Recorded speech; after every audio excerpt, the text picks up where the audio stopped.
Hey there, and welcome to a very, very special episode of That Nerdy Site Show. I am your host for today's festivities, Logan Wilkinson, and joining me this week is the one, the only, the delightfully British and Gunnersaurus mascot in training, Tom Hopkins. Hello, hello. How you doing? I'm doing fantastic. How are you doing, Tom? I'm great. That was one of my favorite intros to write for someone. I tried to put as many. You're lucky I didn't go for a Harry Potter reference. I went for as many delightfully British Arsenal-centric things I could go for. I would pay good money to see you in a Gunnersaurus outfit. I'd pay good money to do it. I'd love it. Perfect, fantastic. That's exactly what I wanted to hear. I was like, maybe he's one of these people who don't love their team's mascot. I don't know, but I'm gonna go for it either way. No, Gunnersaurus is the best. Awesome, fantastic. Hey, I don't know if you know this, Tom, or the listener out there, but a little thing called the English Premier League started this weekend. Did it? As of recording, and me and Tom pretty excited about it. I, for one, am so excited about it that I will be recording multiple Premier League prediction podcasts in the coming week or so that you can stay tuned for. This is the first one. Tom gets to kick it off because who better than the one and the only Tom Hopkins to do it? Tom, you are a Arsenal fan. I'm sorry for that. Sorry that's put you through over the years. They played a little game this week to start things off. What were your thoughts? How did Arsenal look to you right out of the gate? They looked a lot better than I expected them to, if I'm honest. Right? Yeah. I was happy with how we played after the restart last season. Mm-hmm. We beat Liverpool and City and Chelsea in the final. But we looked more comfortable and confident yesterday than I ever thought we would. Yeah. Especially defensively.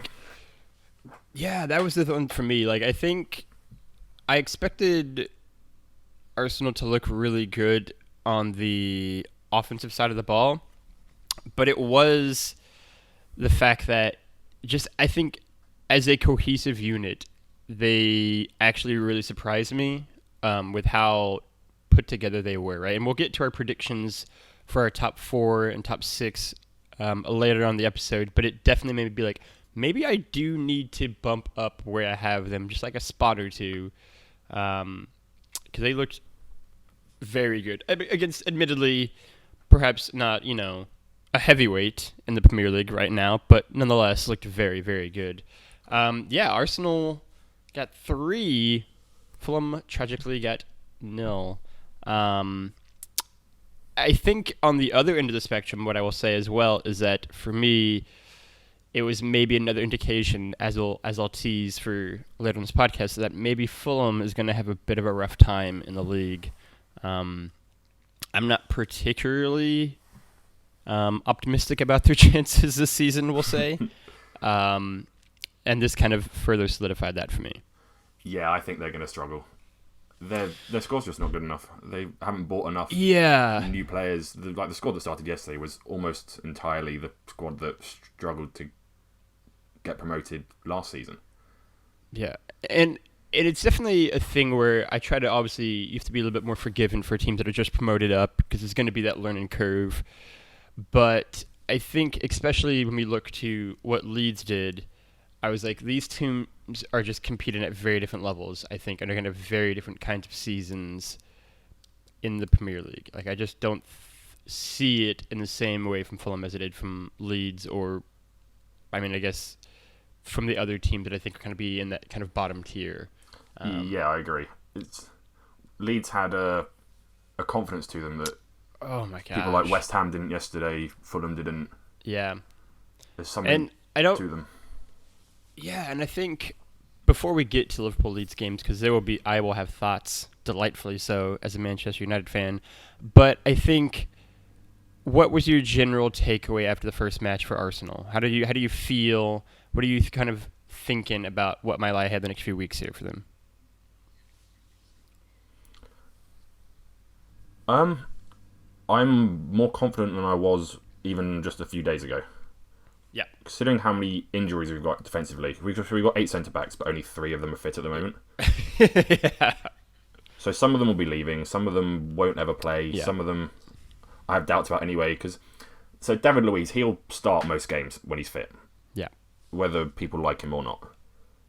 But I was shocked how well that new Gabriel kid how he came in, looked confident. It took him 10 minutes to get going. There was that one moment where he left the ball for Leno, and Leno just about saved us. But other than that, he was very good.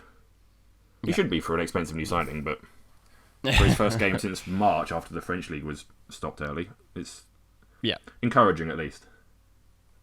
I think I agree with all that. It's been an interesting experience for me, I will say, is I feel like I've been getting more and more optimistic, when we're kind of excited about what Arsenal could look like this year over like the past like 2 or 3 weeks.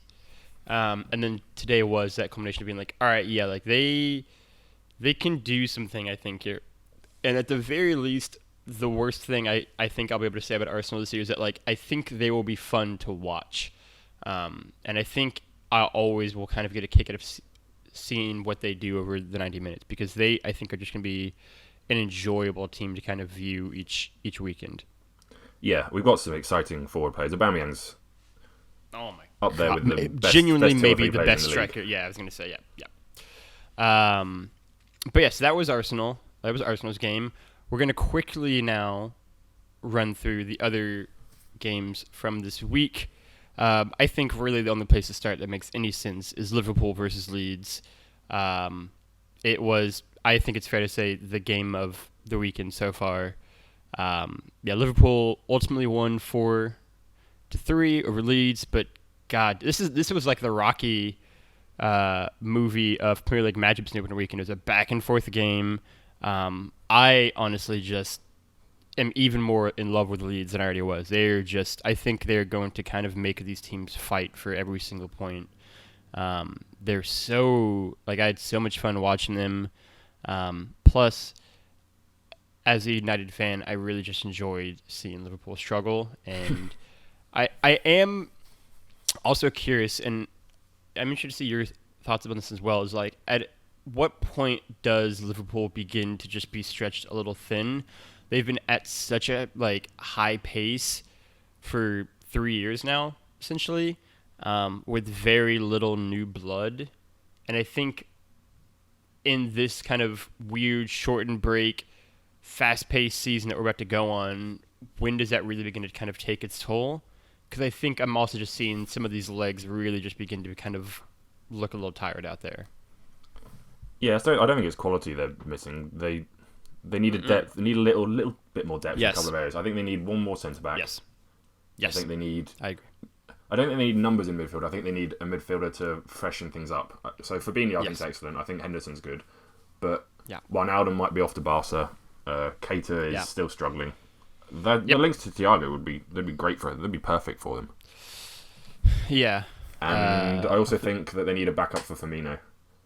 He doesn't score enough goals. I know he's very good, but he's brilliant. Yeah. I also, it's a weird one too, where the player for me that I've had the most, I think, surprising question marks over the last like month or so, kind of at the end of the last season, and then this first game here, is Van Dijk is really, he's just kind of playing a bit sloppier than I'm used to seeing him play. Like, he's just letting easy mistakes happen and easy goals kind of happen on his watch. That is not typical of what he's been like at all recently. And again, I wonder if it is just a matter of like him just being tired. I mean, he played every single minute, I think, of last season for Liverpool, and it's just like, at what point in time does that, like, do you feel like you've played for every single minute last season, right? And like that take its toll after kind of an abbreviated break as well.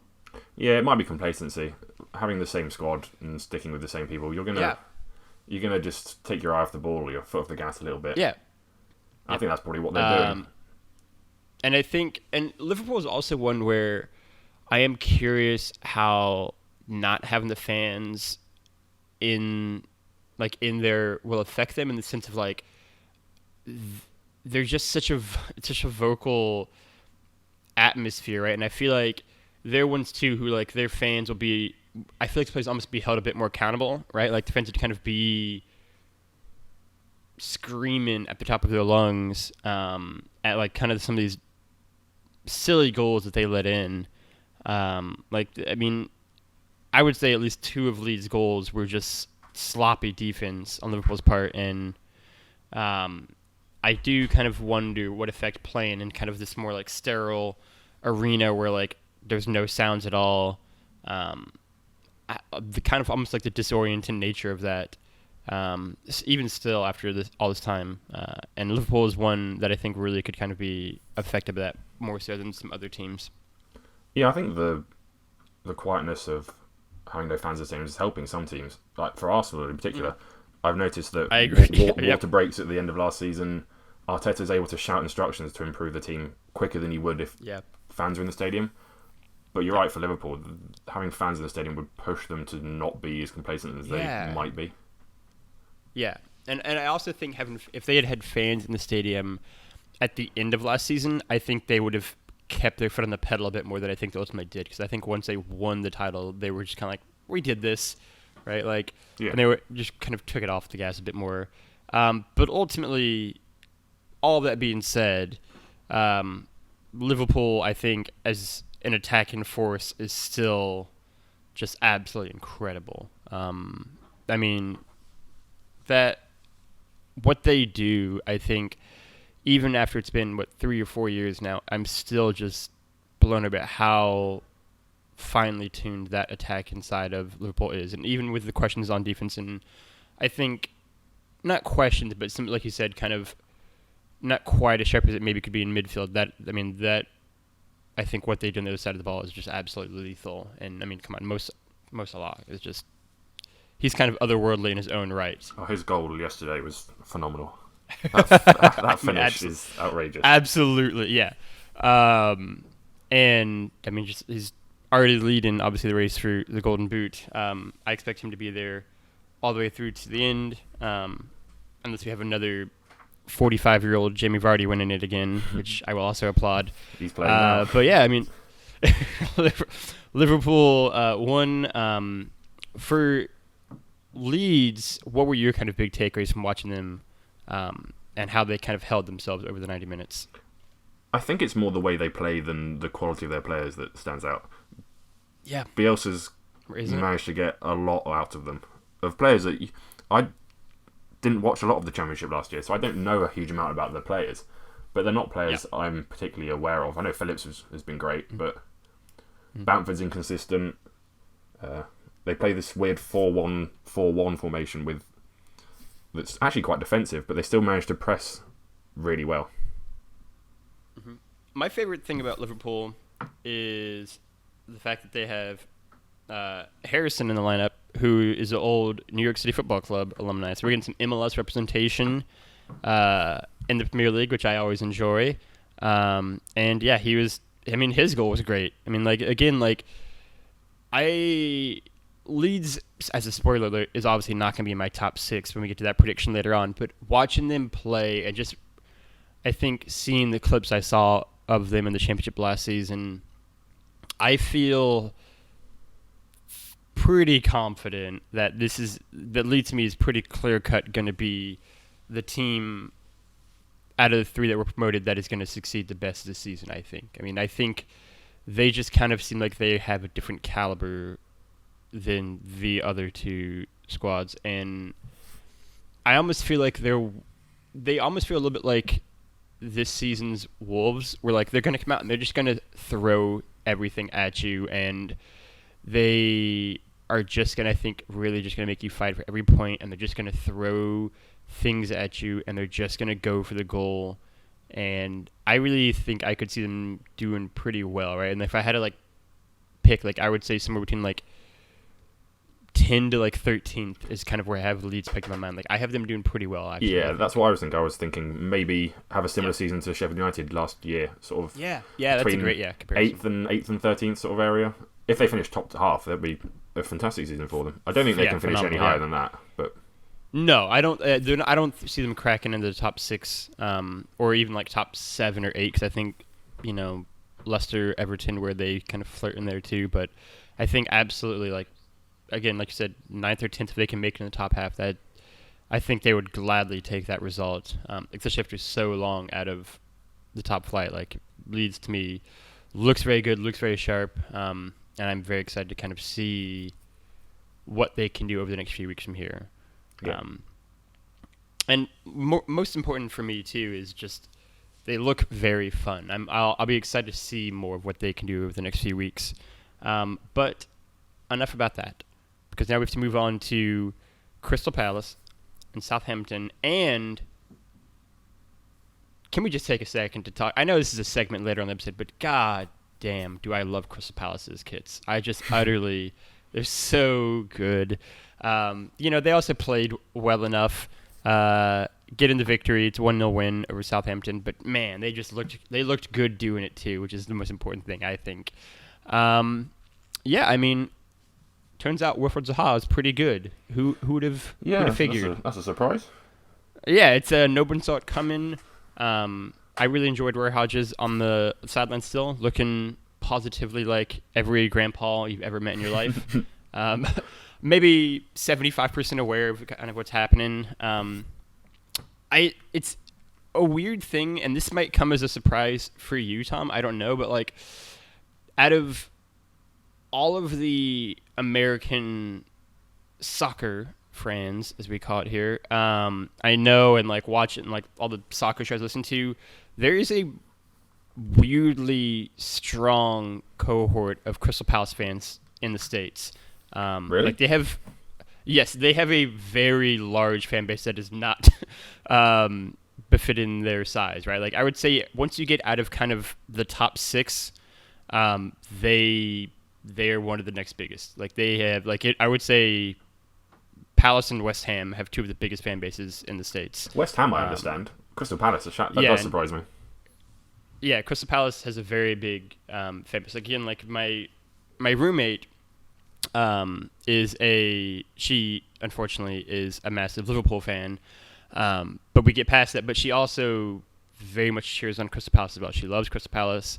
I feel like Crystal Palace is like, if your team isn't playing that day or that match, everybody's like, yeah, I'll cheer for Crystal Palace, absolutely. I suppose they're not a team anyone dislikes.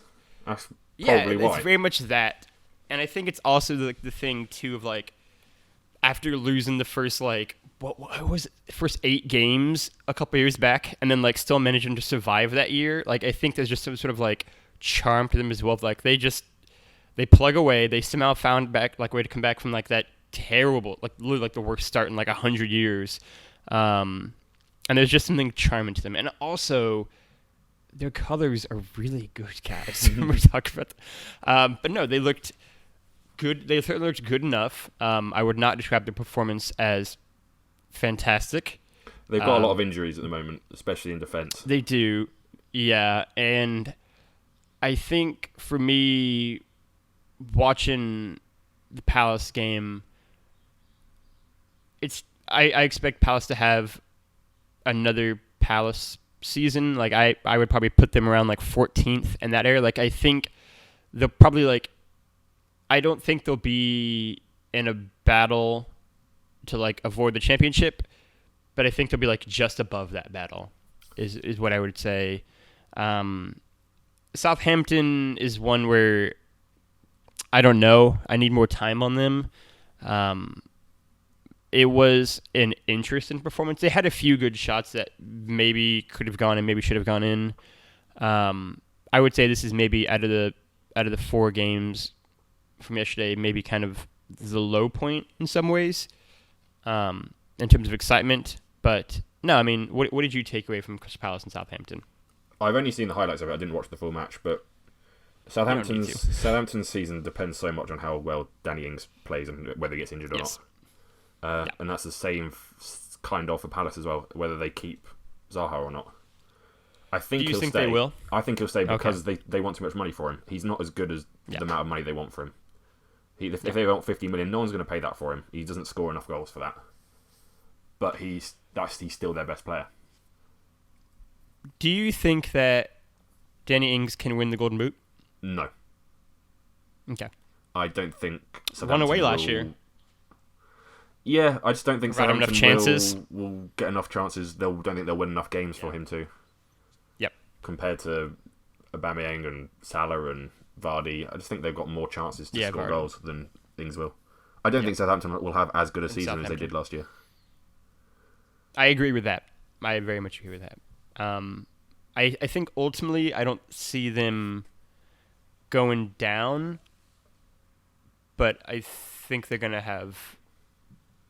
I think I could see them maybe being, again, right along kind of Palace's Yeah, I'd put them in the same category as upper middle table. Yep. And then finally, the last game of the day was West Ham and Newcastle. West Ham 0, Newcastle 2.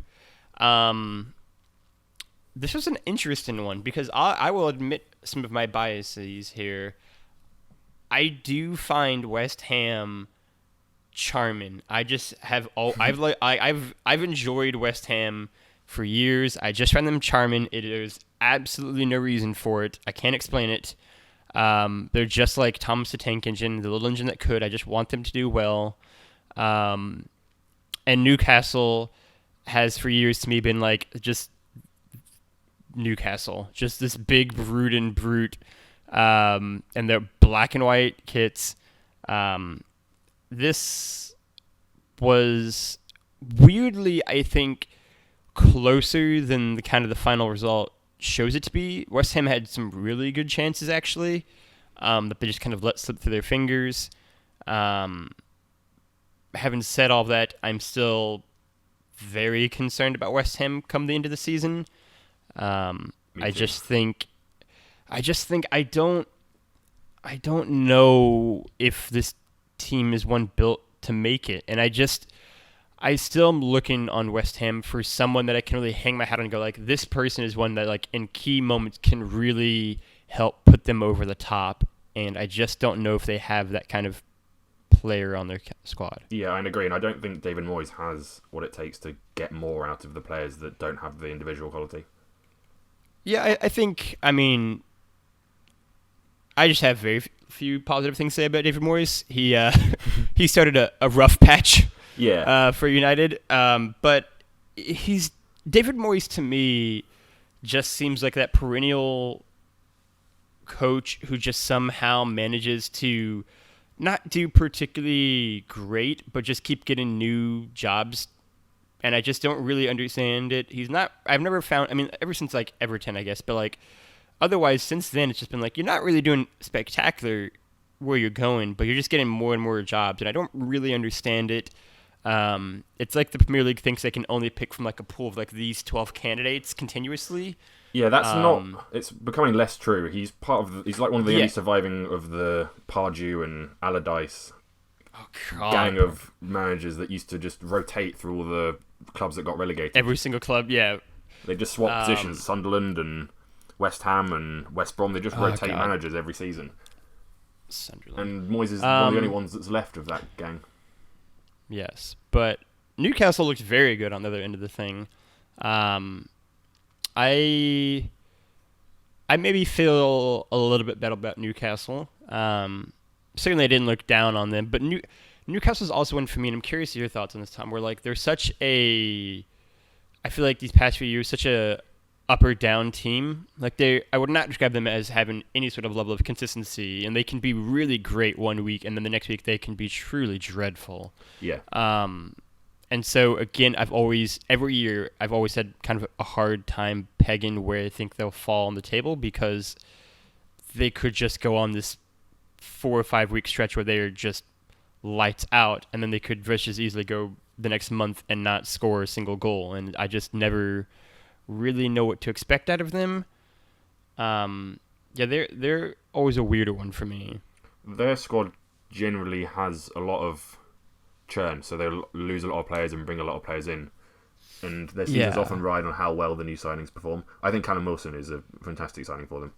Yes, 100%. I think he'll save them a lot of points this season, and if they can get St. Maximin performing, I think they'll be quite dangerous going forward. I think their defence is still a bit shaky.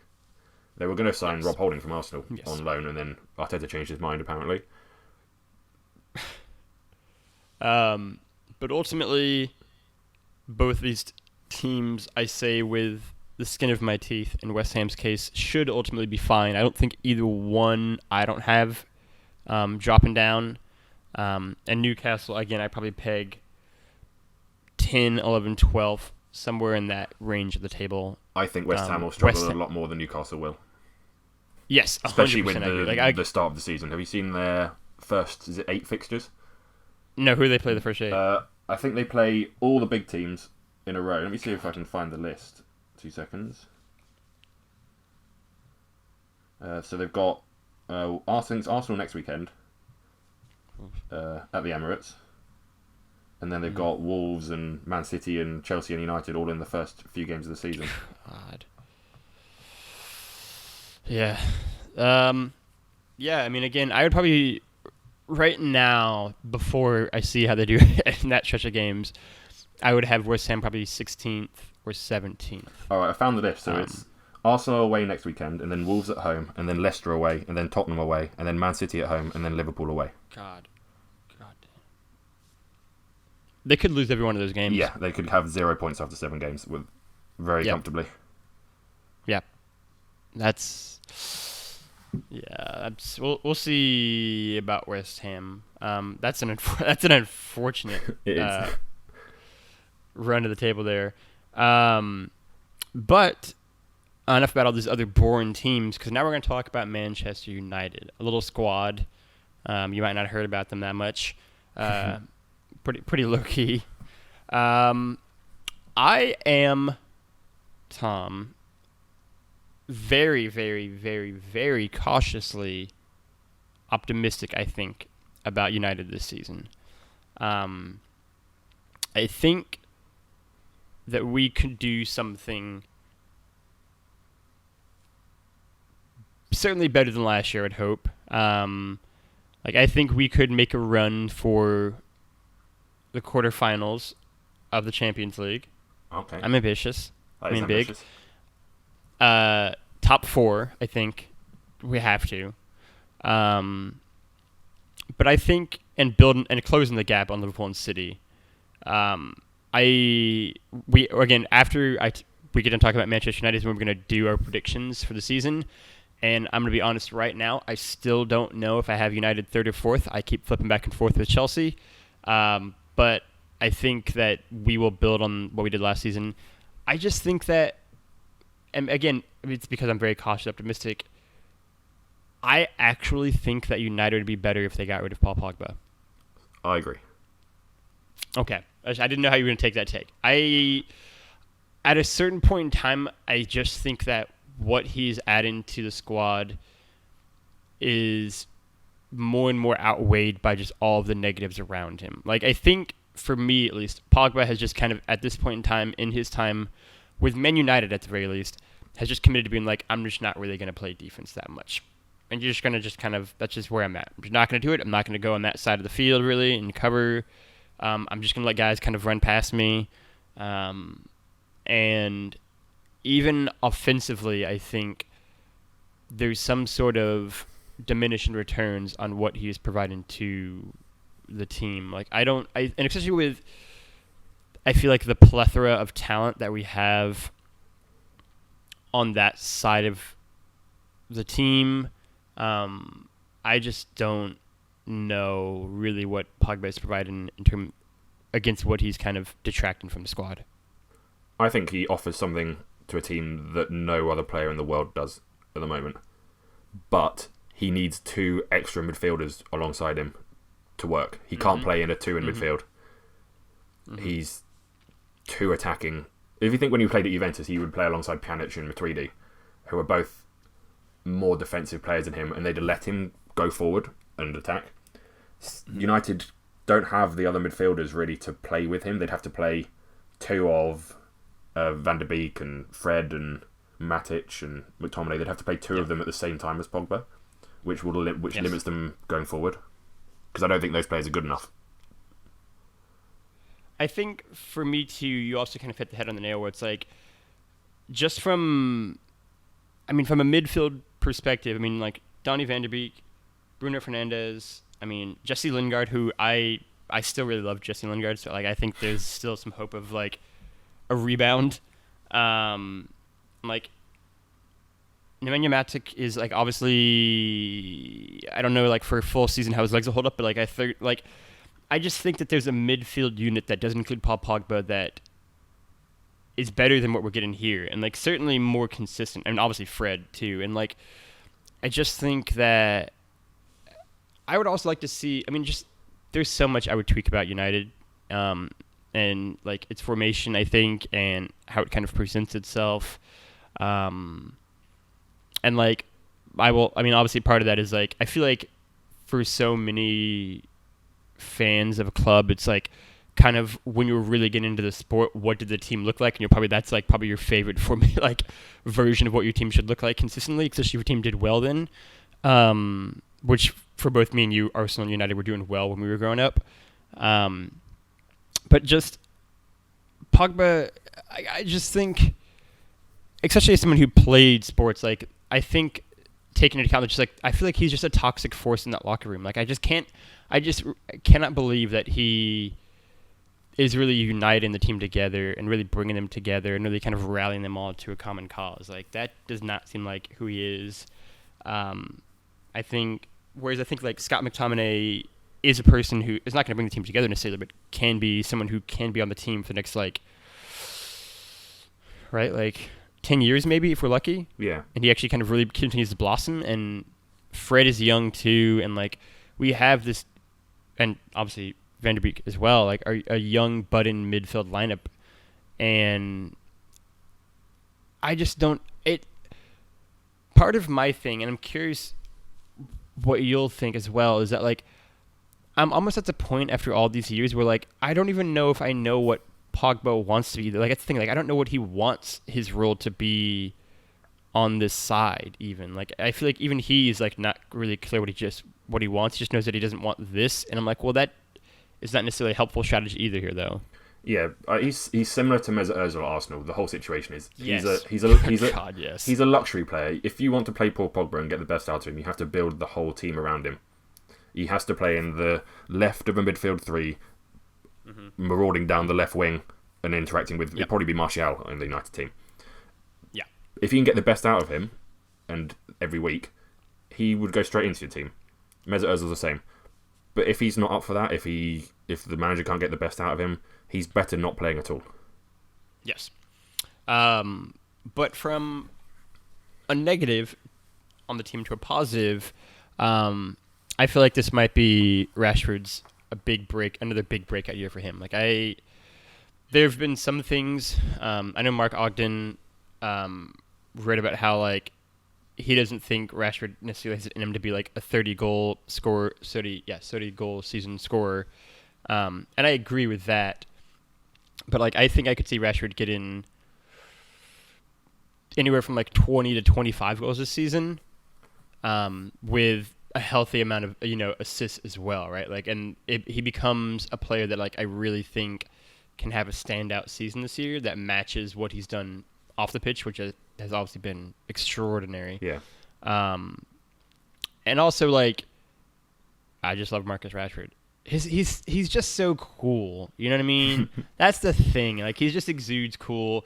I think that if he can really build off the first half of the season, when I think he did better than from the restart, and continue to build off and grow from that, have Martial doing his thing, just being French and scoring goals. I think, and obviously like Bruno Fernandes and Mason Greenwood and these other players kind of in the front side of things really begin to kind of coalesce. Like I think United can be lethal. I mean, obviously the United's issues are always the same ones they've always been, I feel like, which is that like defensively they'll put people back there. There will be bodies in the back. Yeah. So and we don't even know what's going on with Harry Maguire at the moment. Like he's just kind of doing his whole thing. I think they'll wait for it to quieten down a bit with him before they bring him back into the team. The only issue with that is I don't think you have any other centre-backs that are good enough. Yes. Do you think Chris Smalling's going to come back into the side after playing well at Roma? No. I mean, like, it's less so like it's less I think we don't have any that are good enough, and more just like we just don't really have any that are just anything. Like it'll just be us putting bodies back there. Yeah. And which could make for an entertaining United squad if its strategy is like, we're just going to try to outscore everyone. But I don't necessarily think that's what we're necessarily going to play like either. And so it's just going to be like, all right, we're just going to let goals in, and we'll kind of see how the other end shakes out. So I assume Lindelof will play most weeks. Yes. I think that's fair. This is, for me, where when I think of it logically and with my brain instead of my heart, where I have the most worries and most questions of us, like, then like the nightmare scenarios of like us going into like falling into like fifth, really beginning to play it. Just like defensively, there's no sort of cohesive unit together really that I feel super strong about. Yeah, I'm not as up on United as you by the sounds of it. I think anything could happen with them really. They could kick on. Bruno could score a lot more penalties again. Depends how many you can win. Rashford and Martial could play well. If you sign Sancho, which I'm not sure is going to happen. That'll be... I think you'll do... I think third is possible. But I also think if Rashford struggles with confidence, if Martial doesn't kick on like he did at the end of last season, I think they could finish as low as 7th or 8th with how dodgy their defence can be sometimes. I think the fullbacks are too limited to push on to challenge City and Liverpool. I think there aren't enough quality centre-backs there. I think the midfield is still lacking a proper... Because I think Van der Beek's a great player, but he's too attacking to be played in a 2, I think. So you're limited to then Matic, who's old and slow, Fred, who's inconsistent, and McTominay, who is inexperienced and inconsistent as well. Mm-hmm. So I think anything could happen with United, really. Yeah, I mean, I think out of the teams in the top, out of the big 6, we'll just say, they're the one who, for me at least, has the greatest range of where they could fall. Yeah. Because as we'll get to next, like I think Spurs are going to kind of just be Spursy and do Spurs things. Yes, I agree. And just kind of be playing in their own corner. Arsenal, I think there's a world where they get as high as 3rd. I think it's a very slim path. I think 4th is about as high as they could go this season. Arsenal. Yeah, but I also don't really know if I see them going lower than like 6 either. Yeah. And then Chelsea, I actually really like. Their signings have been spectacular. I think they'll push hard. Whereas United is one where it's like, again, I could see United really giving it a go and like getting as high as 3rd and doing good and closing the gap and succeeding well in Europe. And then I could also just kind of see them be a bit of a mess, and by Christmas there's a witch hunt for half the team's heads. Yeah. And so I don't really know what to make of it. I don't know if I see them going as low as 7th or 8th, but I mean, Leicester's always there and they're dangerous. That's a good point too, actually. And even Everton, I actually don't mind the look at all this year. And so like it's just a season where, and like again, we've talked all this and haven't even mentioned what's going on in the goal. Like David De Gea, I don't even know what we're going to get out of him. I have no idea what he will look like this season. I hope that Ollie gives Henderson a chance. Yeah, he's had such a drop from legitimately being, I think, the best goalkeeper in the world to whatever is happening with him right now. Like, I don't even know what is going on with him. Really, this is not even like from last season, which is like, I've really been having issues with him since the World Cup 2 seasons ago. It's since that performance in the World Cup where he let in 2 goals. It's ever since then. Yes, he's just been far shakier. I would not mind seeing, Ollie try out a few other options and seeing kind of what sticks. Or even just like, I don't even, giving this man a pep talk or something. Like he's just, because again, for me, defensively, to me, he's the biggest question mark because he's almost a microcosm of the United season where he's got such great potential. If he can tap into it, he can be one of the best goalkeepers in the world. But if he just kind of keeps playing like he has been recently, like it becomes a mess. We don't have a solid goalkeeper. Yeah, I have a feeling that United will start him at the start of the season, and as soon as he makes a mistake, he'll be out of the team, and Henderson will come in instead. Okay. That's what I think. Wow, I just don't know if they're going to pull the trigger fast enough. Is my thing. I think he'll make multiple mistakes before they make any sort of big decision like that. That's what I think. I just don't know if I see them doing it. I think he's had enough chances already. How many? He must have made 5 or 6 mistakes last season that cost goals. I think he's had enough chances to prove that he's turning it around. So I think maybe one chance more after the season Henderson had last year. I don't think you can really wait that much longer. Hold him back. Yeah. Yeah. But ultimately, I'm still, like I said, with 15 cautiouses before it, optimistic about United. I feel okay. Like I think in a typical United fan way to say it, they'll be at least exciting to watch. I will get a kick out of that. Obviously, this is a podcast and you can't see what I'm wearing, but I'm wearing one of my United away kits right now. But like, yeah, I hope at the very least we are able to build off of last year and put ourselves in a position for the 2022 season to really actually make a competitive go at the title. Because obviously, I mean, this is obviously the longest stretch in either of our lifetimes where United has not won a title. And I would like that to change. Are you worried about the lack of transfer activity? Yes, 100%. Where do you think they need to strengthen? I mean, that becomes the problem. Is that like a lot of the stuff that they've like I think Van de Beek is a great addition. I like him a lot, but I also would argue that like again, from a what is our biggest weakness perspective, it's clearly defense. Just left back, right back, center back, every kind of back imaginable. Like I just don't feel good about any of them. Like it's that's like in a genuine way where it's like I like Luke Shaw a lot. Like I guess like I think maybe he can like he's maybe the best option we have, but like Harry Maguire is such a we don't know question mark at this point in time. Yeah. I think Smallin, I just know. I mean, for God's sake, you still have Phil Jones as an option, and it's like, what are we doing? And like, and so at a certain point in time, like we have to invest in defense, and I know that that's not like the sexiest option to like spend, transfer money on and find players for, but like that is, I think, pretty clearly where our biggest weaknesses lie, right? Like attacking wise, I'm pretty happy with the options we have.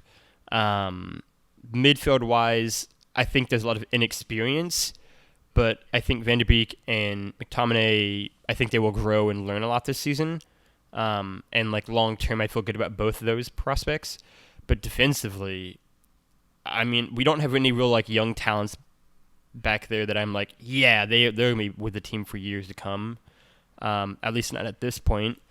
And then it's a lot of people who are in their 30s or close to their 30s or are just not great, and those are kind of, and like Lindelof, like I just that's where I want to see them really invest money and find good defensive talents to lock that down, especially if, again, who we have in the net is still a question mark at this point in time, and maybe a question mark all season long. Because again, even if we go to Henderson, there's no time that like once he has kind of a semi-permanent role there, that he'll suddenly keep being great. Like he could then struggle in the limelight and spotlight and have that glare on him. So then he could struggle, and then suddenly we have like a back and forth between him. And so I just think that for me at least, I think on the attacking side of things, I think we have a team that is good enough to compete at least and challenge, if not win necessarily, but challenge for like a top 2 spot and a top 3 spot for sure. Our midfield, I think, is, there are question marks there, but I think they can still really be good enough to kind of make that challenge. Defensively is where I think will be our undoing, and I think this isn't a secret, right? Like United's, I mean, for me at least, defensive end of things hasn't been good for years. I mean, we haven't been a solid unit. So that's where I would invest the money. That's where I would spend more. Again, if you gave me the role for a day, that's where I'd be like, I'm taking offers for, Pogba maybe, and getting more money back there to kind of invest on a quality player or two.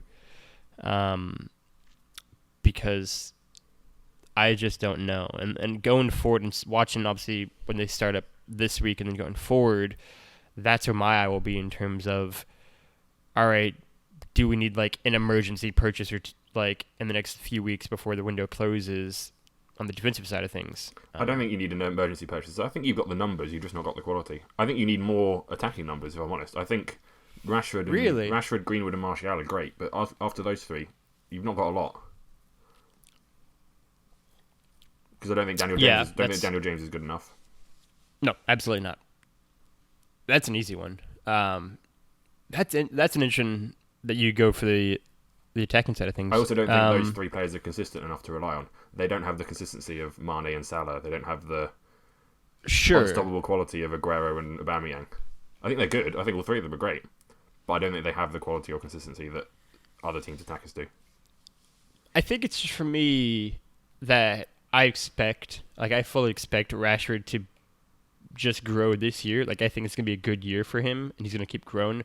Martial, I think I've just kind of, at this point, I've pegged him as like, he's going to get me 15 goals, somewhere in that range this season. That's just kind of what I'm expecting. And so it's both a mixture of like, I expect roughly what I'm probably going to get, and also like I expect Rashford to really grow. And so like I feel okay there. Actually, like weirdly enough, that's like this part of the team that like I'm probably the most confident about and most okay with. If you're right about Rashford, I think that what you say is you think it's going to happen will happen. I just think it all rides on how well Rashford performs. If he performs poorly or gets injured, you're going to struggle.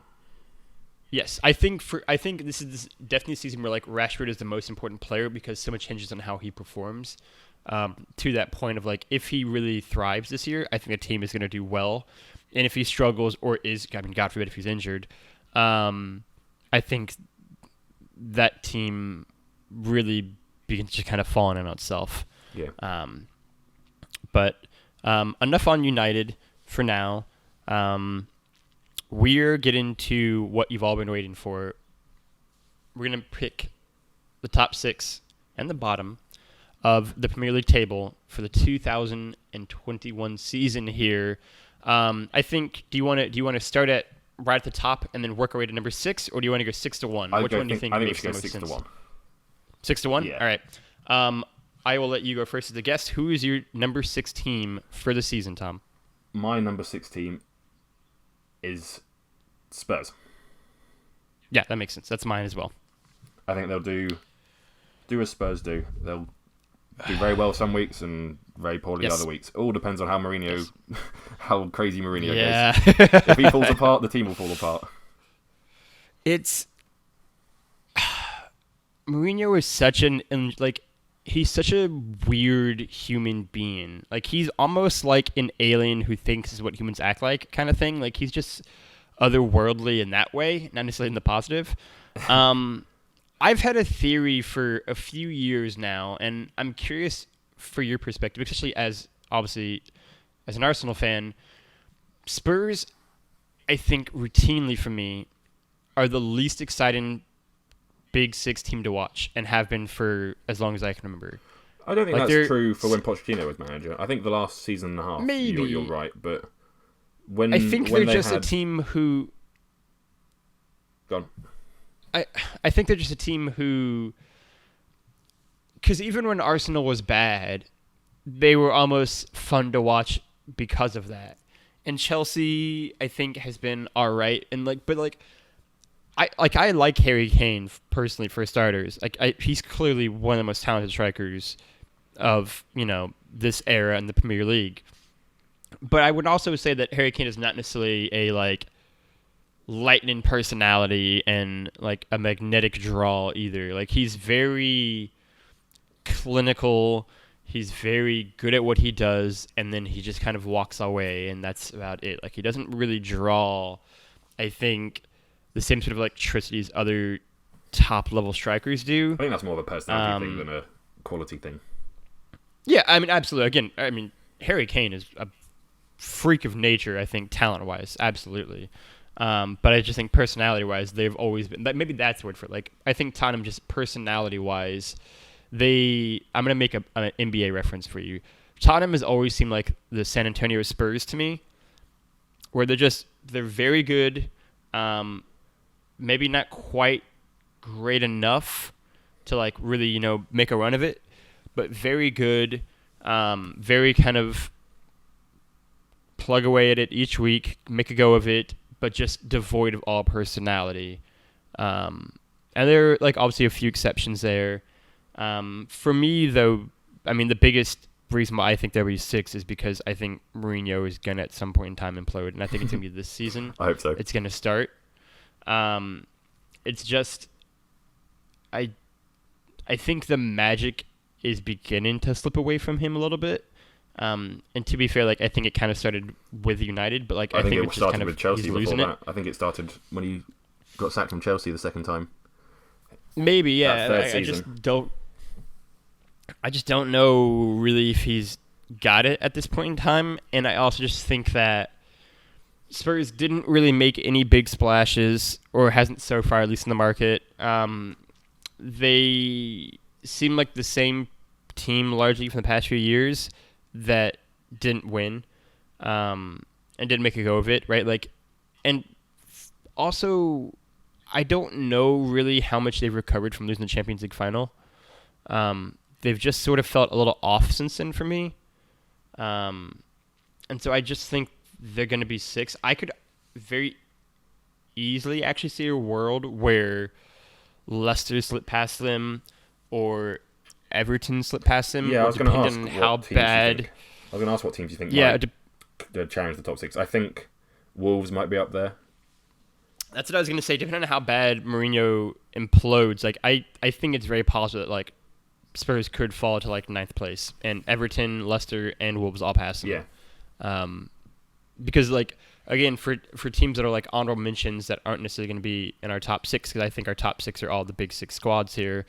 I think Leicester is right there. Like I think if any mistake is made, really by any of these kind of teams that aren't Man City and Liverpool, I'm imagining for each of us, Leicester's right there. Yeah, Leicester's the ones. Wolves are right there. Next.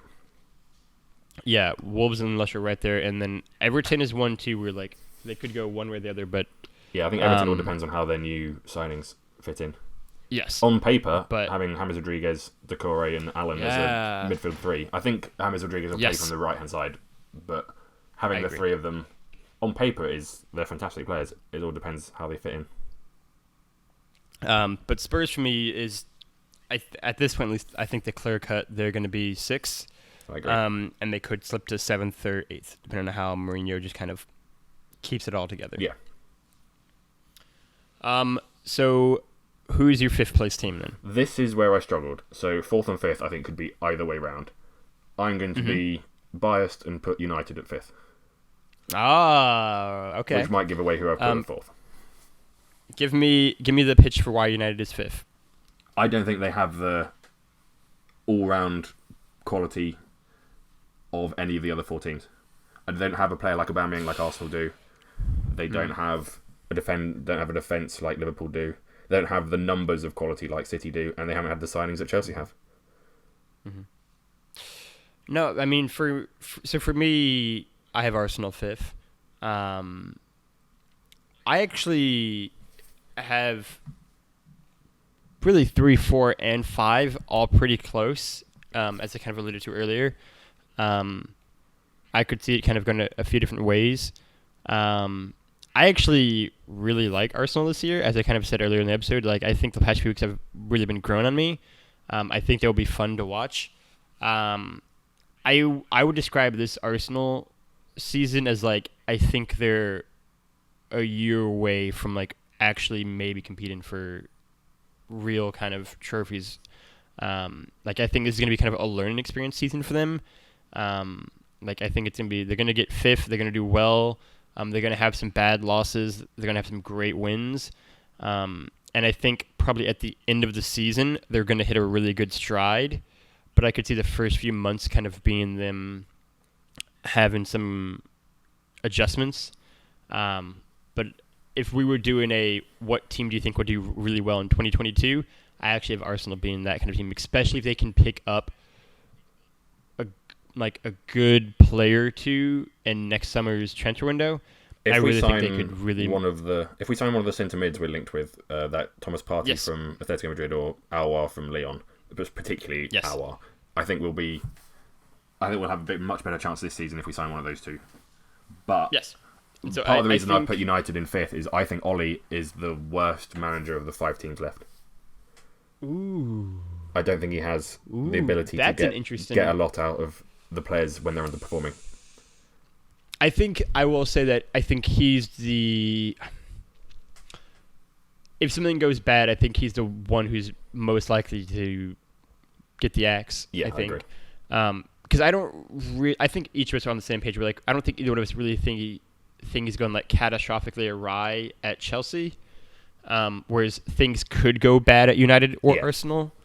I think it's more likely to United than Arsenal. Yeah, well, and more than that, like if they do go bad at United versus Arsenal, Ollie's also had more time. So if they go bad now, it's like, well, you've had more time to kind of make sure that they don't go bad and that they do. The ship is kind of steady.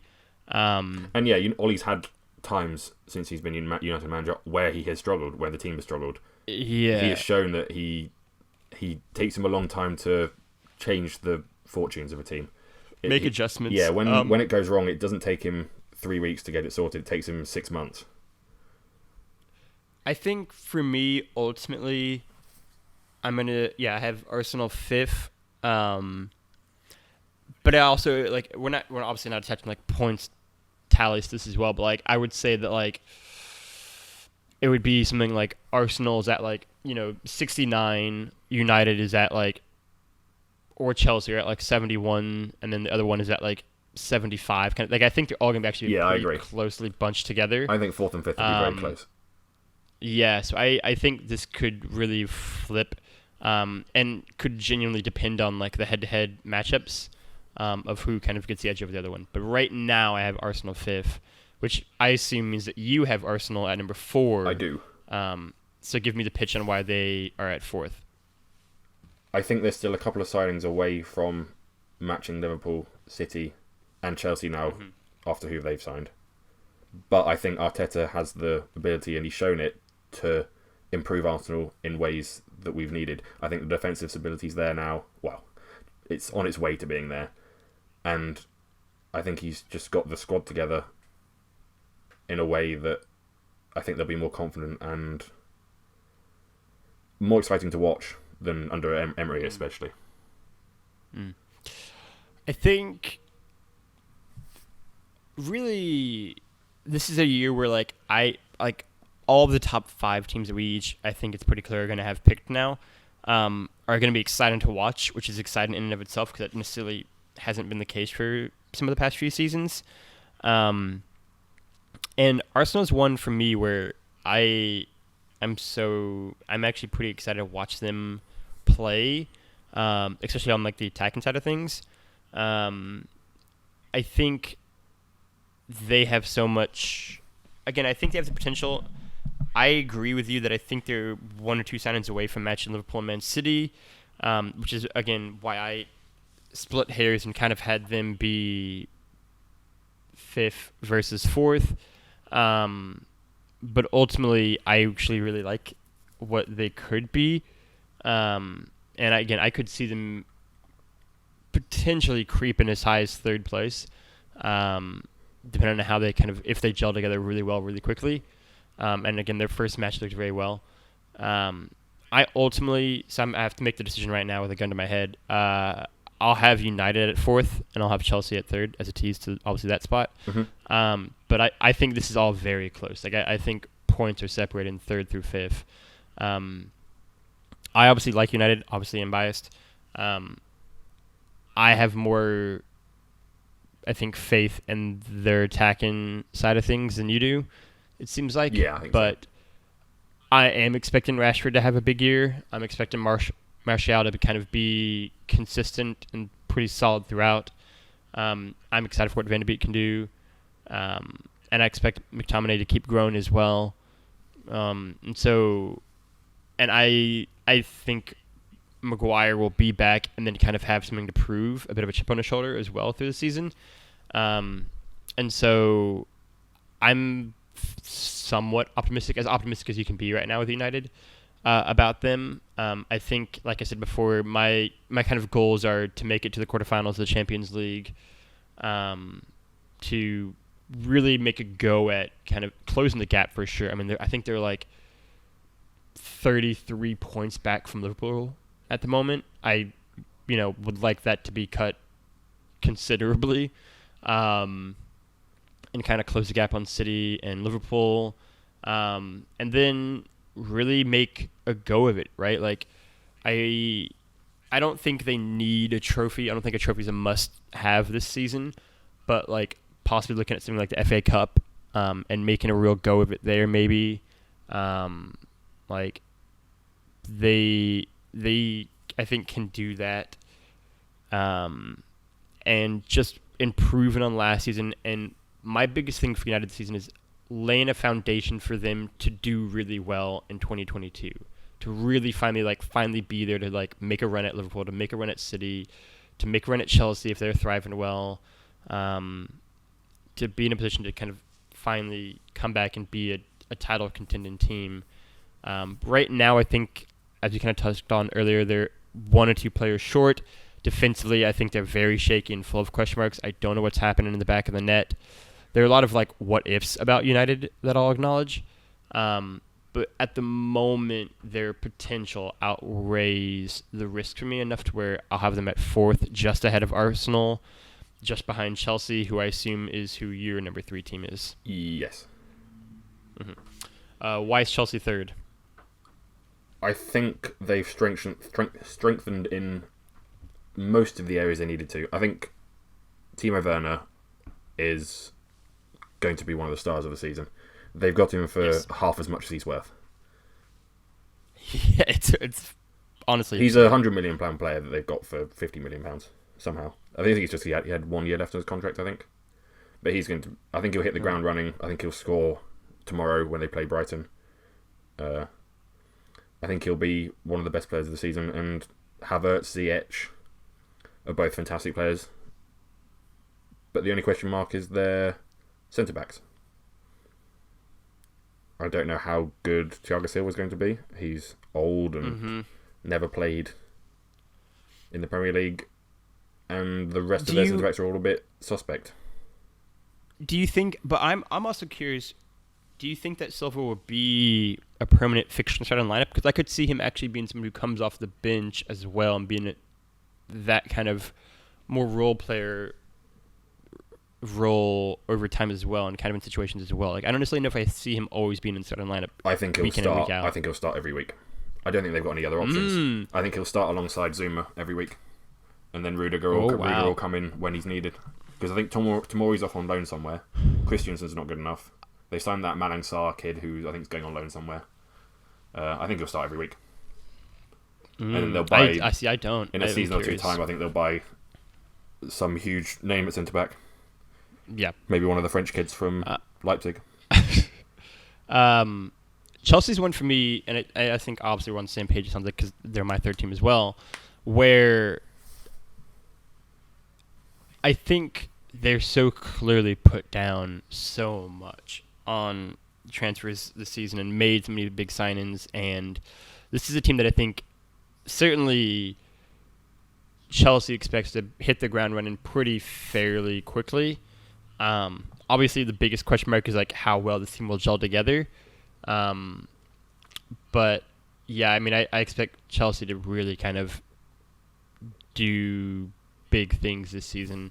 They're just out of the top 2 still, I think. They're not quite there yet. Yeah. As you kind of mentioned, maybe next summer they sign one of those French kids or two. I think they're a centre-back and a right-back and a goalkeeper away from... Yeah, goalkeeper is one of the big ones for me. It looks like they're about to sign a goalkeeper. It looks like they're about to sign... what's his name from Rennes? What's his name from his name? Anyway, they look like they're signing a goalkeeper. Yeah, I just don't know if I don't think they have it right now.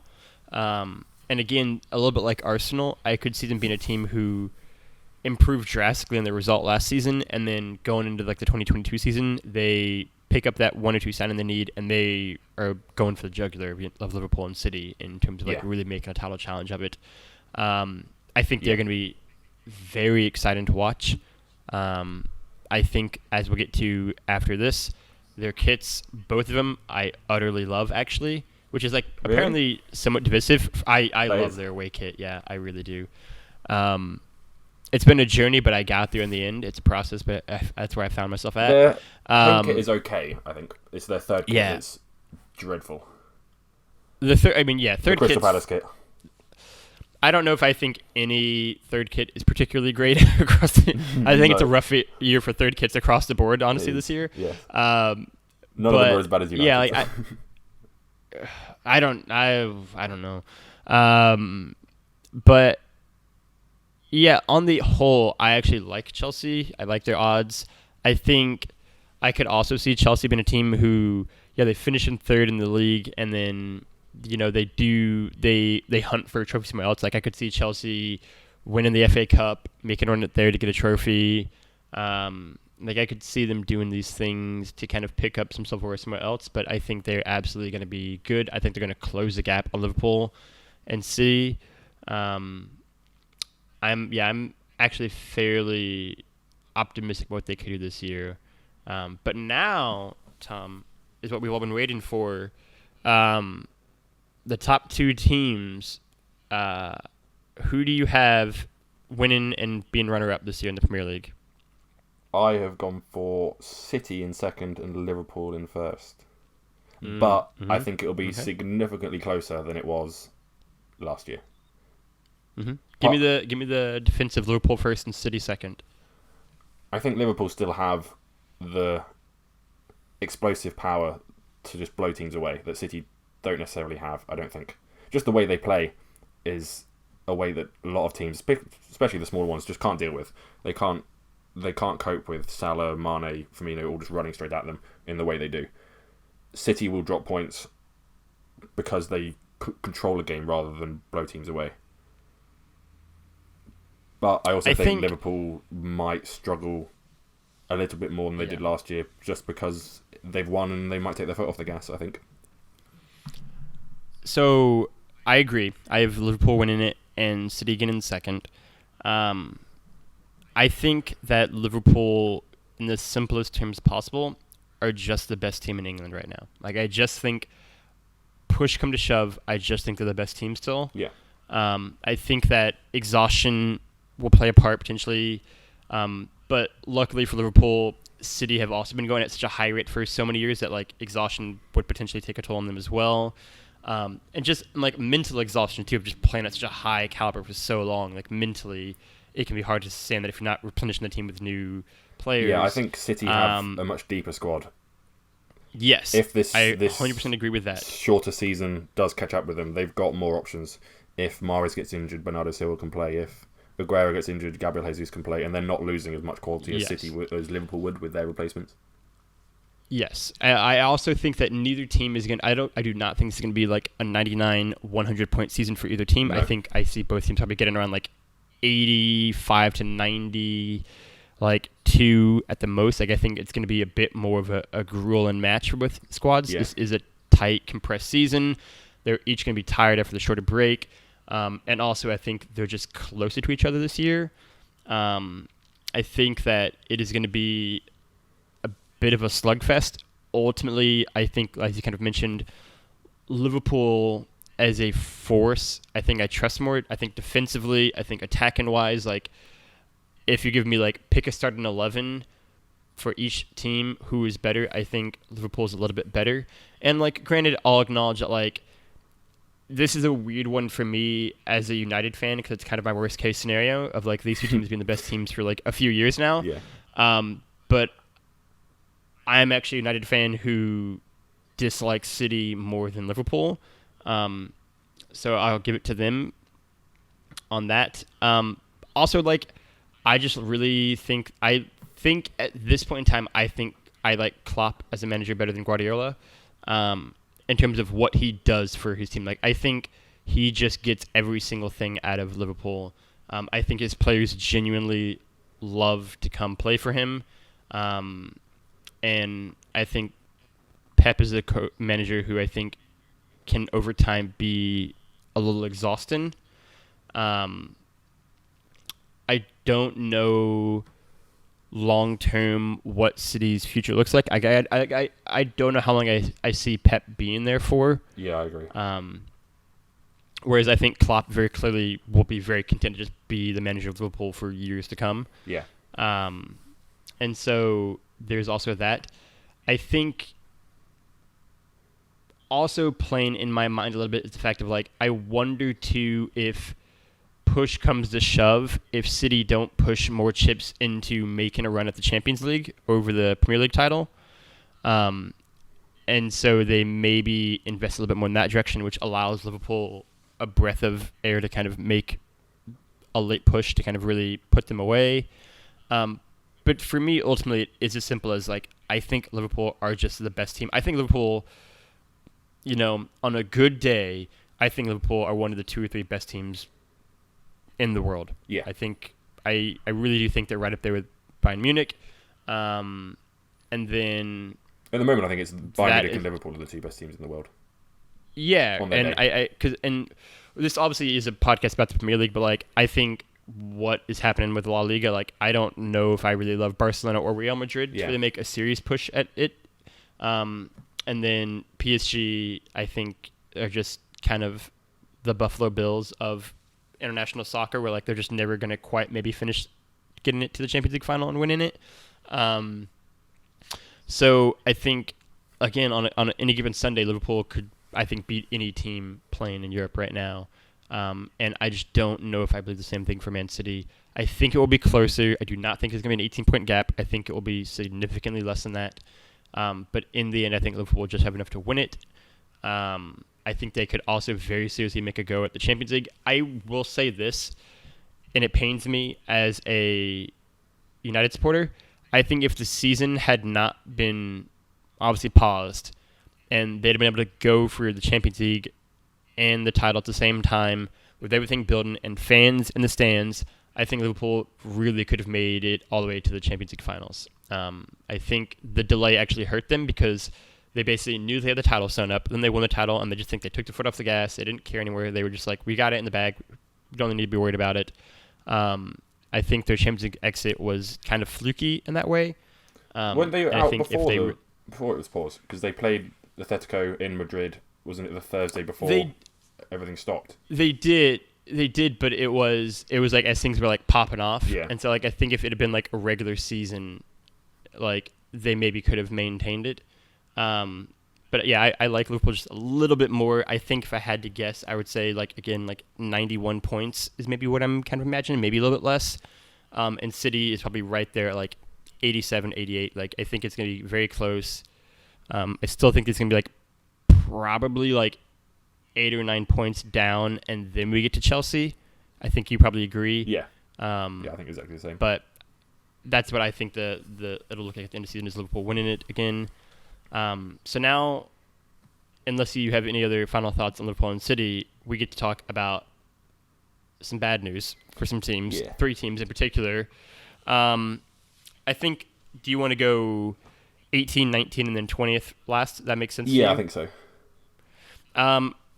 Who do you just have dropping down into the championship, Tom? Who do you have at 18? So this is tough. So my 19th and 20th I think are pretty certain, or unlikely to finish much higher.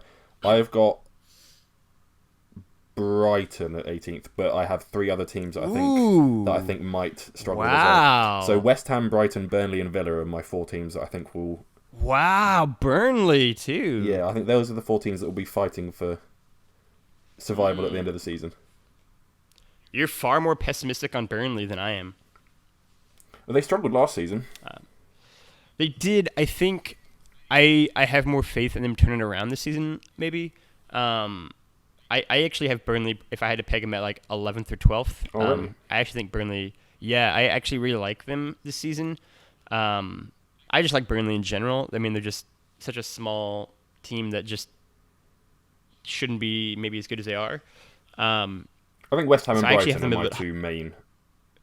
my two Yeah, main for worries. me, it's interesting. So over the course of the episode, I've actually changed my 18th spot team.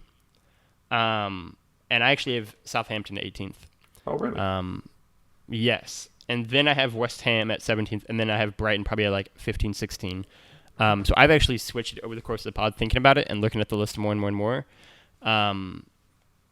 So Brighton going down. Brighton is one for me who I just think they've done it for a few seasons now to stay up, that like I think they just have like something in it where like they can do it again. I just don't think they've got the squad to cope with the truncated season. I was gonna say, depth wise, I'm not sure about Brighton, but I'm also not in love with Southampton's depth necessarily either. I love how we each have West Ham like at 17th, but they're just like aren't gonna pull the trigger on them. I think David Moyes will get sacked at some point. Oh, 100%. 100%. I think David Moyes is out around Before Christmas or right after that. Yeah. But I think whoever they get in to take over will right the ship and they'll make it. If that does happen, I agree. It depends how long they stick with Moyes for, I suppose. I just don't think he's going to have the team playing well enough. I've seen them. They just look like they don't really care. But I think West Ham, I will also say, is one who I think moving to the new stadium has actually really hurt them in terms of how good of a home environment they have. Yeah. But like weirdly enough, that's kind of been negated by the pandemic. So like it's almost less of a factor because nobody really has any sort of home advantage in the same way now. Yeah. I just think West Ham is 17th. I think they'll figure it out. I think Southampton, I just have at 18th. They're like right there on the edge. But as you mentioned, I think there are three teams that I could see going into 18th. My 19th and 20th are pretty locked in. Yeah, me too. But there are 3 or 4 teams I think could do it. The only one that I don't agree with is Burnley. I like Burnley a little bit more, or at the very least, even if they don't get 11th or 12th, I think what they've done these past few seasons is fairly remarkable, and I just think they have enough to make it. But yeah, that's an interesting one. So who is your 19th? Let's see if we have the same ranking as well for the two squads. I think we'll have the same 2 teams. It just depends which way round we have them. So I've got West Brom in 19th. Yep, I have West Brom as well in 19th. What are your reasons for why they're going to struggle this year? I don't know a huge amount about them, but they're West Brom. They're not going to finish any higher than 15th. They've not got the squad for it. They've not brought anyone of any note in. They're just... They're the kind of team that will go up and down for forever. Yeah. They're to me like the dictionary definition of like a classic yo-yo team. Yeah. I don't know a ton about this particular West Brom squad, to be fair, either. But I also just don't trust them to really ever make it. Yeah. In fact, it appears while we were recording this podcast, they lost today. They're losing. There's 15 minutes left, but they're losing. Okay, so I just don't. Yeah, I don't trust them really in like the simplest terms possible to make a go of it. Really, I just think there's not enough there. I think depth wise, they won't do it. And I just think, to your point, like they're a classic yo-yo team, right? Like to me, like West Brom, if the Premier League was maybe 35 teams, I would trust them to be in it consistently. It's unfortunately not for them. But yeah, I have them at 19th, which I think you agree, which I assume means that for 20th we have the same squad. Who is your 20th team, Tom? I would imagine you've got Fulham. I do. Yep. I do have Fulham. Why do you have them as getting last in the season? Because their squad is terrible. Yeah, they're really bad. Defensively, they're just awful. yeah, I just don't trust them. No. I do not in any sort of close game or big game. I just think I could see them letting in a silly goal, and I think ultimately for me, they're the ones I just don't trust enough. I think defensively they're just an absolute mess. But also, like, even on the other side of the ball, I think attacking wise, They've got I just Mitrovic, don't. but that's it. I think he'll save them Yeah, some points, but other than yeah. that, they haven't got quality anywhere in the squad. I think it's particularly Like defensive is their problem. That Michael Hector, Tim Ream, Dennis Odoi, just none of them are Premier League standard players.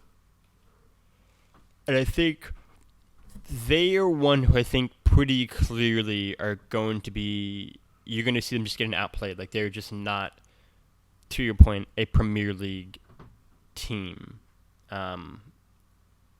and I don't know. It's such a weird because 2 years ago they came in. I feel like, and people were like, "This could be a team that's going to get like they're going to really thrive in a Premier League setting," and it just did not happen. And I think this Fulham team is actually weaker than that one. Yeah, so what they've done the opposite of what they did last time. So last time they spent they spent about £100 million on just every player they could find. They bought like about 15 different players in, and none of them worked. And this time they've brought in a couple of players on loan and bought one or two unknowns, and that's about it. They need something in the middle of the two, not none and not everyone. It is just. I am honestly really worried about them, even more so after watching them yesterday, which is like, I just think it's clear they're not at this level and caliber. So I agree that Fulham will be in 20th place. You'll be happy to hear Jamie Vardy has just scored. Oh, there we go. Gunning for the title right now. I do love Jamie Vardy. But those are our predictions. Lock them in now. Set them in stone. It's going to happen that way. Our last bit of, I guess you could call it rank and still, discussions. Hey, I don't know if you heard, Tom. We got some new Premier League kits, almost like it happens every year. We have to get new ones built up so people can buy more of them. This year in particular is a bit of a interesting one, we'll say, I think. Yeah, it's not as good as last year. No, I don't think it is. What are some of the bad, we'll start with, kits you've seen floating around there on the internet, Tom? Bad. I think, as we said earlier, third kits are where the issues are. Atrocious. So we've got Man United's third kit that looks like someone's cut up some prison outfits and stuck them together. We've got. It's rough. It's quite right. We've got Man City's weird collage of strange shapes. Yeah, their third kit is like a weird, like 1970s, like acid trip. Yeah, going on. Like I don't know what is going on with that jersey. and then we've got Chelsea's that looks like they've nicked Aston Villa, nicked Crystal Palace's kit.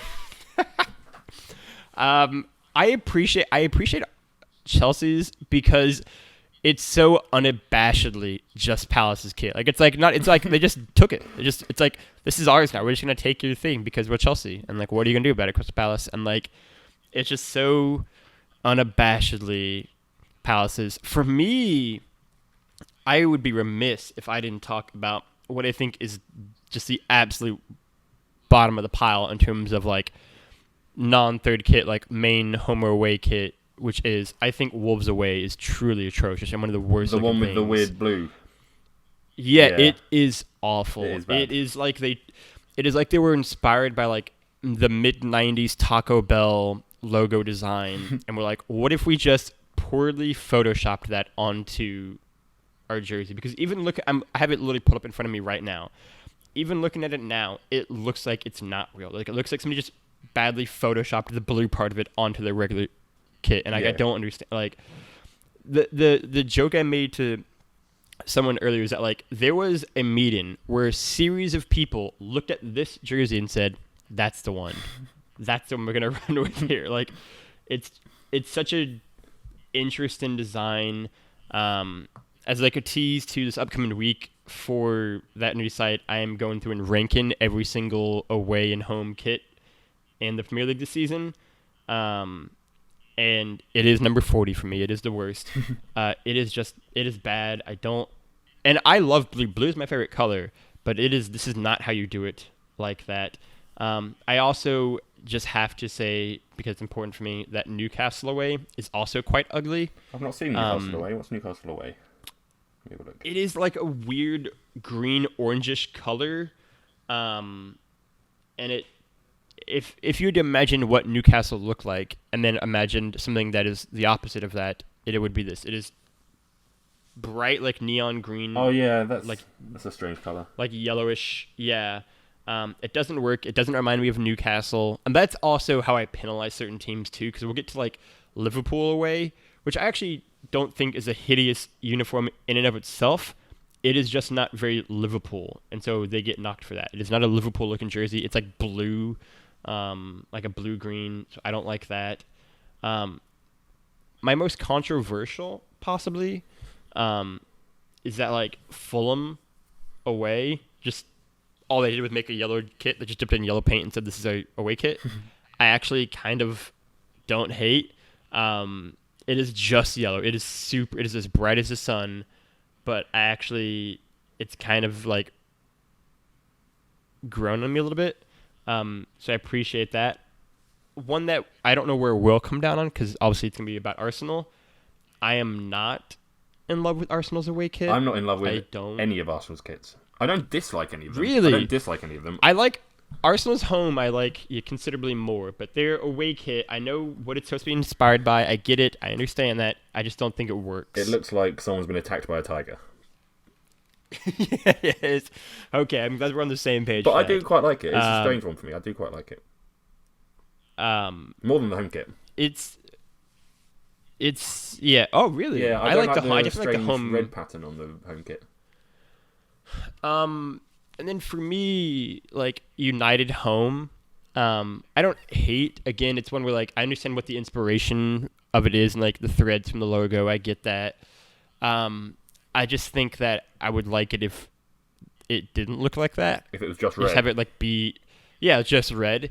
And also, United has done this weird thing in the past few seasons where like across the Premier League, I think the trend has been to make them more kind of fitted, and United has not done that, and it's just kind of like it looks like you're wearing a t-shirt almost, and I don't love it. I think that's more on the manufacturer than the design. So for sure. I wish it was like a tighter. Adidas don't tend to go for tight kits. So Arsenal used to have Puma for 5 or 6 years, and all of those were skin tight. But I wish it kind of looked. I kind of wish it looked a bit more like a bit tighter. Yeah. But otherwise, I'm like, it's fine enough. It's well enough. I'll get one.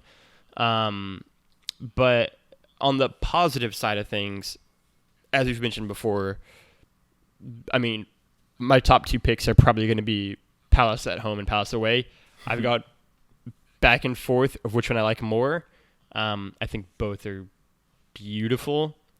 I've also been very vocal and on the record about the fact that like I really like West Ham's kits. I think they're just great. West Ham's is nice and simple. Yeah, I think for me like it's just such a classic. Like it's just so clean. Like West Ham does not have a lot of clutter on it at all. It's just, especially like their away one, it is just like here are the 2 colors. It's very simple. It's very clean. There's not anything else on this. Just enjoy. That's the same with Leeds. I like Leeds home a lot. Mm-hmm. And I was gonna say Villa as well. Again, I like them. They're very simple. There's not a lot of clutter happening to it, and I appreciate that as well. And then obviously, apparently, maybe the one that you don't agree with in terms of how well it looks. I think Chelsea away is in my top 10. Really? I like the like sky blue bubblegum looking 3. I think it like that's just a giant logo. Like I think it just works. So that's a big point of contention over here. So 3. I don't know if you know, 3's a mobile provider. All right. So they have 2 logos. They have the 3 like that, and they have the word 3 spelled out with a what do you call it? A period at the end. and I think that would look a lot nicer than the big three on the front.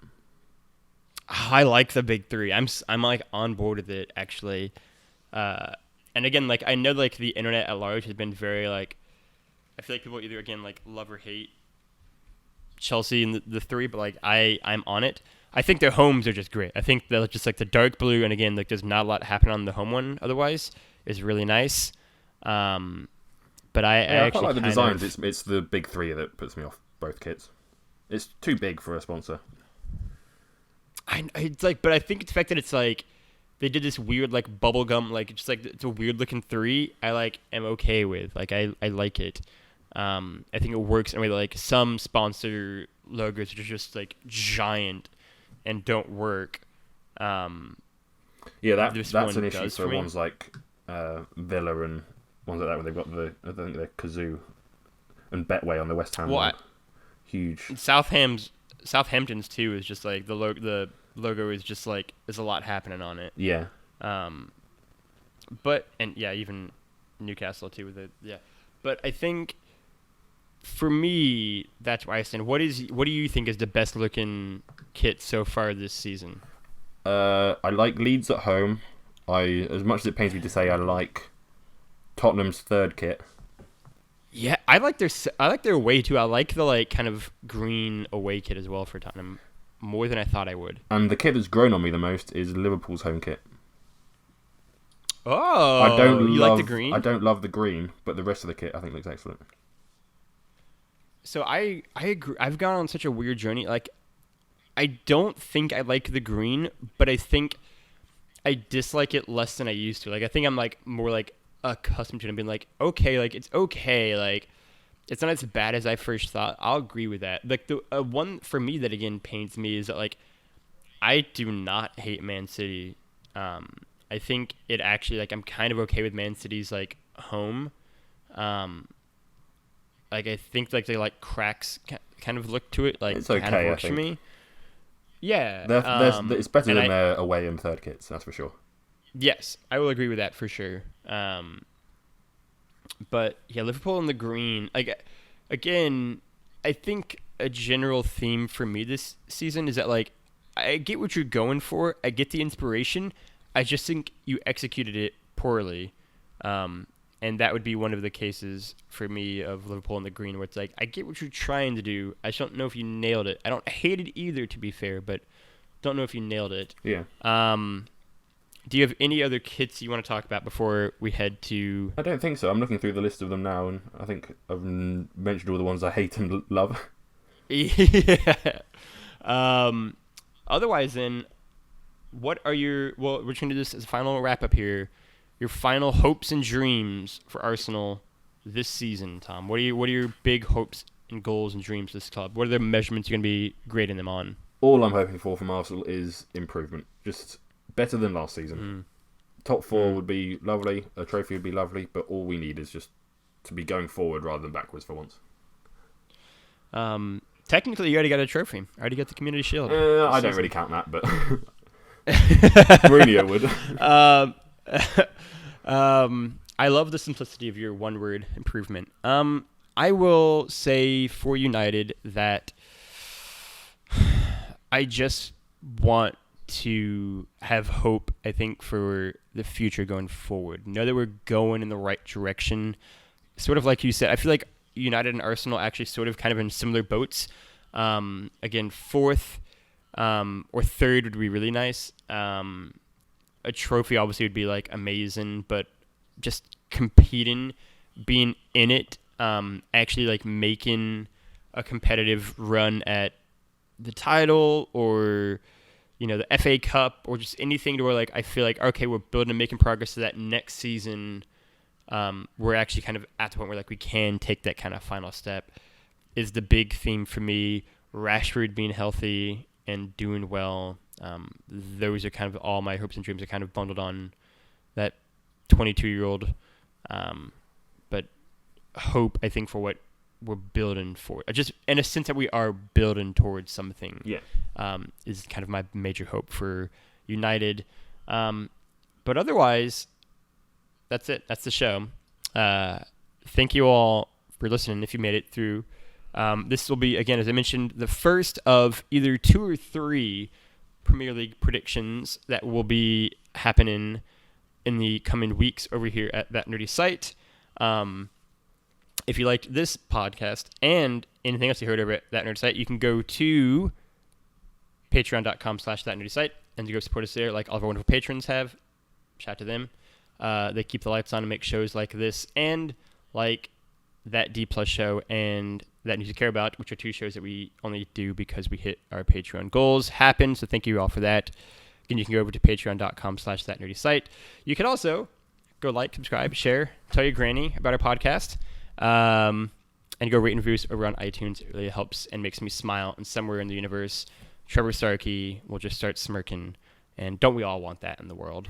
You can go find Tom over at Tom Hopkins 9 on the internet. Tom, anything you want to plug or shout out or just yell about Arsenal? No, I don't think so. Just support Arsenal whenever you can. And don't support Tottenham. And then you can go find me at Lefty Logie or Lefty Logie. I gave up credit. It's whatever. Just whatever you want to call me. It's fine. Just spell it right. On the internet, you can go find me over at That Nerdy Site, obviously, and That News You Care About. Otherwise, you can go find That Nerdy Site at That Nerdy Site all across the internet. And until next time, until the next pod about the Premier League or video games or anything, play your games and be good to each other.